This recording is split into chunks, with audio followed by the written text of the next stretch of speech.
তাহলে বন্ধুরা এই সবজিটার নাম আপনারা কি বলে থাকেন জানি না, আমরা বুট বেগুন বলি। তো আজকে বুট বেগুন ভাজা করব। তো বুট বেগুন গাছ আমাদের বাড়িতে ছিল, সচরাচর এইগুলা জঙ্গলে হয়। তো আমাদের বাড়িতে আছে, তাই নিয়ে নিলাম। সবগুলি ছুঁড়ে নেব এখন।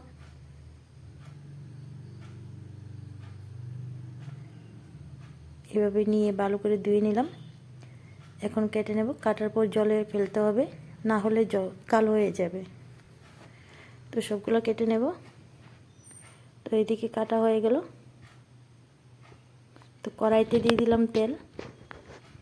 তো কেটে রাখা বেগুনগুলি দিয়ে দিলাম। কাঁচা লঙ্কা, নুন, হলুদ দিয়ে ভালো করে ভেজে নেব।